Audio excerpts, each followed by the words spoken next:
तो हेलो बच्चों, क्वेश्चन में क्या दे रखा है और क्या निकालना है ना। सबसे पहले तो ये देखो, ठीक है, नंबर ऑफ मोल्स निकालने हैं, मतलब एन निकालना है। और हमें क्या क्या दे रखा है, मोलरिटी दे रखी है। मोलरिटी कैसे दे रखी है कि स्मॉल एम दे रखा है ना, 0. Small M. स्मॉल एम का क्या मतलब होता है, मतलब मोलरिटी कितनी दे रखी है, 0.5 एम, ठीक है। और वॉल्यूम ऑफ सॉल्यूशन कितना दे रखा है, 1 लीटर, ठीक है। और निकालना क्या हमें, मोल्स, एन निकालना हमें। तो सबसे पहले देखो मोलरिटी का फॉर्मूला क्या होता है, number of moles divided by weight of solvent. और ये किस में होता है, केजी में होता है। तो अपने को देखो मोलरिटी कितनी दे रखी है, 0.5। अब मोलल का मतलब समझते हो, यानी मेरे पास 1 केजी सोलवेंट के अंदर, 1 केजी सोलवेंट के अंदर कितने मोल प्रेजेंट है, 0.5 मोल्स प्रेजेंट है सोल्यूट के, ठीक है।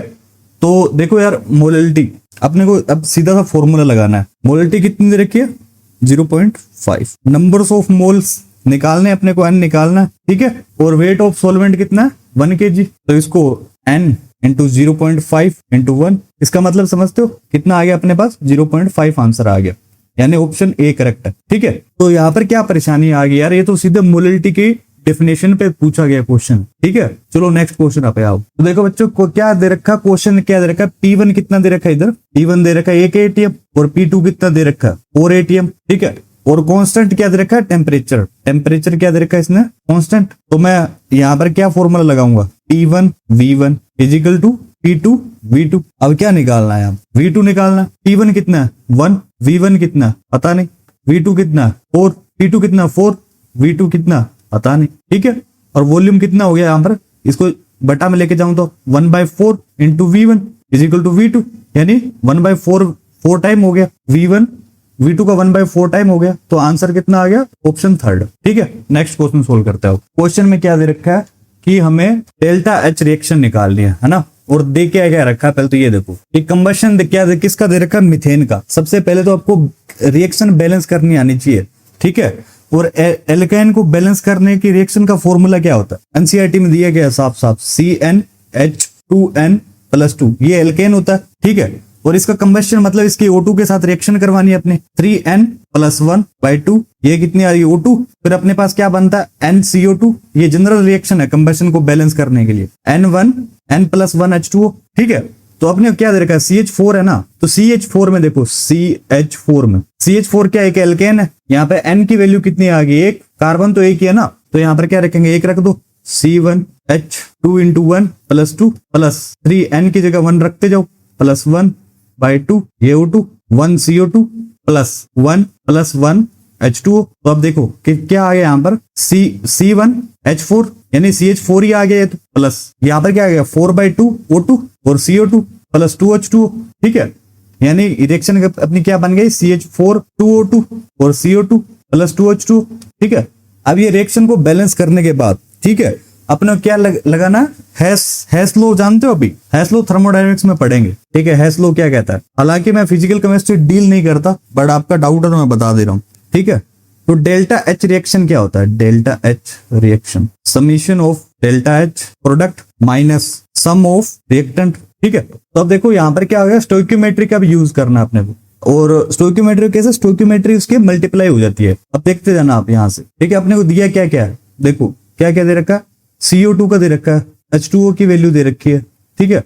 और O2 की वैल्यू क्या होती है, 0 होती है। और निकालना क्या है, CO2 दे रखा है, H2O दे रखा है, CH4 कितना दे रखा है, ठीक है। इनकी वैल्यू देखो आप, अब तो फॉर्मूला पुट करना और डायरेक्ट वैल्यू रखनी है, ठीक है। CO2 की वैल्यू कितनी है, 393.5 किलो जूल पर मोल, ठीक है। H2O की कितनी वैल्यू है, माइनस में 285.8 किलो जूल पर मोल। O2 कितना है, 0, ठीक है। और CH4 कितना है, -7.4.8 किलो जूल पर मोल, ठीक है। अब वैल्यू रख दो, ठीक है। जो स्टोइकियोमेट्री है, जैसे O2 है, ठीक है, O2 कितने से मल्टीप्लाई होगा, 2 से। तो पहले प्रोडक्ट के लिए निकाल देते हैं, ठीक है। समीशन ऑफ डेल्टा H ये प्रोडक्ट के लिए है, ठीक है। तो कितनी वैल्यू होगी, CH4 की कितनी है, सॉरी CH4 की नहीं, CO2 की, तभी मैं यार -393.5 किलो जूल पर मोल, ठीक है। और O2 की स्टोइकियोमेट्री कितनी है, 2, तो 2 इंटू यहाँ पे क्या हो जाएगा, 0। प्रोडक्ट के लिए निकाल रहे हैं ना, तो 2 इंटू H2O के लिए कितनी है, -285.8। तो इसको जब सोल्व करेंगे तो कितनी वैल्यू आ जाएगी, इसकी वैल्यू आ जाएगी 965, माइनस में आएगी, ठीक है, किलो जूल पर मोल। अब रिएक्टेंट के लिए निकाल लो, सम ऑफ डेल्टा एच रिएक्टेंट के लिए निकाल लो। कितनी आ गई, रिएक्टेंट कौन कौन है, CH4 है और O2 है, O2 की तो 0 है, तो कितना आ गया रिएक्टेंट के लिए, कितनी है CH4 के लिए -74.8, ठीक है, प्लस 0, टोटल कितना आ गया 74.8 किलो जूल पर मोल।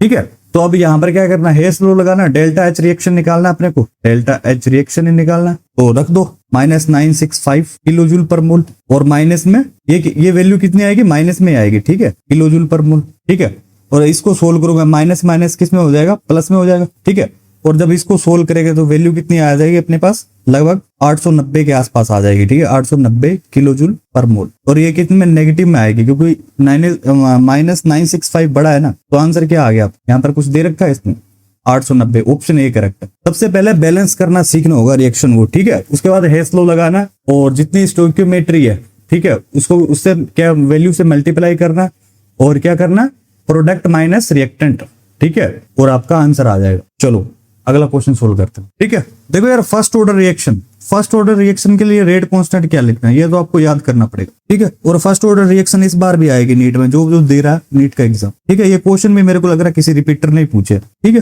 तो क्या होता है 2.303 into T log A naught by A T. ठीक है, ए नोड मतलब इनिशियल में कितनी थी और बाद में टी टाइम पे कितनी रहेगी। ठीक है, तो इसमें क्या हो गया, 75% रिएक्शन कंप्लीट हो गई। ठीक है, 75% रिएक्शन क्या हो गई, कंप्लीट हो गई। मान लो पहले मान लो ये क्या था, 100 ग्राम था, 100 ग्राम यानी 100% था ये। ठीक है, और उसमें से क्या गया, 75% कंप्लीट हो गई। ठीक है, तो बची कितनी, 25%, यानी 25% है जो, यानी 25 ग्राम बच गया। इसमें सीधा सीधा वैल्यू रख दो, 2.303 इंटू टी कितना है 40 log 100/25, और ये कितना आ गया log 4, और log 4 की वैल्यू कितनी होती है 0.6। अब इसको k को सोल्व कर लो तो कितना आएगा k अपना, ये तो आपको जोड़ घटाव तो सीखने पड़ेंगे यार, 0.03 आ गया। ठीक है, लगभग आ गया। ठीक है, अब t हाफ कितना होता है फर्स्ट ऑर्डर रिएक्शन के लिए, 0.693 बटा k।